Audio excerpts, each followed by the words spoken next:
இலையோட அழக பாருங்களேன்! என்ன அழகா இருக்குது. ஏதோ வரைஞ்சு விட்ட மாதிரி அவ்வளோ அழகா இருக்கு பார்க்குறதுக்கு. ஒரு கட்டிங் எனக்கு கெடைச்சு நான் வச்சதுங்க. இப்ப அந்த கட்டிங் 1 ஆயி, 2 ஆயி, 3 ஆயி இப்ப 4, 5 பாட்டுல இந்த கட்டிங் இலை இருக்குங்க. அவ்வளோ அழகா இருக்கு.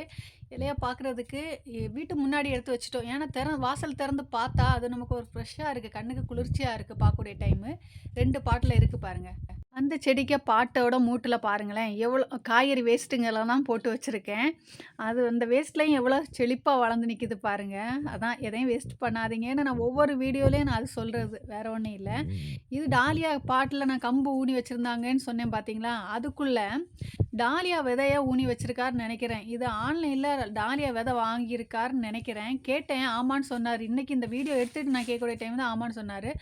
அதில முளைச்சிருக்கிறது டாலியா முளைச்சிருக்குது. இது என்ன செடின்னு தெரியலைங்க. பார்க்கலாம் டாலியாவா பெருசா வளருதா? இல்லையா? விதை மூலம் வளருதா? இல்லையான்னு பார்க்கலாம் நமக்கு. அந்த கட்டிங் சைடுல அது வளர்ந்துகிட்டு இருக்குது லைட்டா. இது வந்து மேரிகோல்ட கட்டிங் மூலம் அத மேல இருக்க கிளைய உடைச்சு கீழ ஊனி வச்சிருக்காங்க. அதுலயும் அது முளைச்சு வருதுங்க. அததான் காமிச்சேன். இதே மாதிரி நீங்க புஷ்ஷா நல்லா நெறைய கிளையோடி மேரிகோல்டு வளர்த்தணும்னா, நீங்க ஃபர்ஸ்ட்டு நுனிய கிள்ளி நீங்க கீழ வச்சு விட்டுருங்க. அதுவும் சில டைம் வரும். அந்த வெட்டி விட்டதுலேருந்து நெறைய கிளை எழும்பி நெறைய மொட்டு வைக்குங்க. கிரிகிரி ரோஸ பாருங்களேன்! எவ்வளோ அழகா இருக்கு. சின்ன சின்ன பூவா இருந்தாலும் அவ்வளோ அழகா பூத்து நிக்குதுங்க. அதோட செடியோட இலைங்க எல்லாம் தொழிஞ்சிட்டு இருக்கு. ஆனா பூ அவ்வளோ அழகா இருக்குது. இது ஒரு நாட்டு ரோஸ், பன்னீர் ரோஸு தான். நெடு நீளமா வளர்ந்து போயிட்டு இருக்குதுங்க. இதுவும் ஒரு 10 லிட்டர் பிஸ்லரி கேன்ல தான் கட்டிங் வச்சது. அதோட கட்டிங் அந்த பாருங்க அந்த பிஸ்லரி கேனு அது நெடு நீளமா வளைஞ்சு இந்த மழைக்கு தாழ்ந்து போய் கிடக்குதுங்க. ஒடிஞ்சு விழுற மாதிரி. அதில பூத்திருக்க பூவோட அழக பார்த்தீங்களா? மொட்டும் நெறைய வச்சிருக்கு. அத பிடிச்சு ஒரு கம்பு வச்சு கெட்டி விடணுங்க. இன்னியொரு நம்ம ரோஸ் வெட்டி விட்டதும் இருக்குது. அது எப்படி திளுத்து வருதுன்னு நான் காமிக்கிறேன் அப்புறமா. நேத்தைக்கு 2 நாளைக்கு முன்னாடி தான் வெட்டி விட்டோம். அழகா பூத்திருக்க இந்த சில்வர் லைன் ரோஸ் இது. எவ்வளோ அழகா இருக்குன்னு பாருங்களேன்!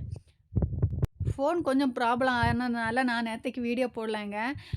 இப்போ கொஞ்சம் ரெடி ஆயிருக்கு. பார்க்கலாம் இனி உள்ள வீடியோலாம் எப்படி இருக்குதுன்ட்டு. மழைய பாருங்களேன் ஃப்ரெண்ட்ஸ். ஃபோன எடுத்து மேல போன உடனே மழை வந்துருது. என்ன பண்றதுன்னு தெரியல. கடகடான்னு இறங்க வேண்டியதா இருக்கு. கிளைமேட் அப்படிதான். மழையும் எப்ப பார்த்தாலும் மழை பெஞ்சுக்கிட்டே இருக்கிற மாதிரி இருக்கு. ஒரு டைம் வெயில் காலத்துல எப்ப மழை வரும்ன்னு சொல்லிட்டு கூகுள செக் பண்ண நாட்கள் இருக்கு. இப்ப மழை பெஞ்சுக்கிட்டே இருக்கு. எப்ப மழை நிக்கும்னு கூகுள செக் செக் பண்ண வேண்டிய நாளா இருக்குது. அப்படி இருக்குது மழை. தொடர பெஞ்சுக்கிட்டே தான் இருக்குது. நிக்கவே மாட்டேங்குது. மாடியில ஒரு வேலை நடக்க மாட்டேங்குது. அதுவும் ஓடிக்கிட்டே இருக்கு மனசுல. கிழங்கு வேக வச்சதாங்க. இன்னைக்கு எனக்கு கிடைச்ச கிழங்கு நல்லதா கிடைக்கல. ஒரு மாதிரி ஒரு மாதிரி 2 நாள் ஆன கிழங்குன்னு நெனைக்கிறேன். ஆனாலும் விடல. நான் வெட்டி எடுத்து அத முறிச்சு அவிச்சு சாப்பிட்டோம். அதுக்கு கூட நான் சிக்கன் கிரேவி வச்சு தான் சாப்பிட்டேன். எனக்கு பிடிச்ச ஐட்டம் அதனால 2 காம்பினேஷனும். இத பாருங்களேன் அன்னாசி பழத்த நடல அப்படியே தான் இருக்குதுங்க. இந்த வீடியோ பிடிச்சா லைக் பண்ணுங்க.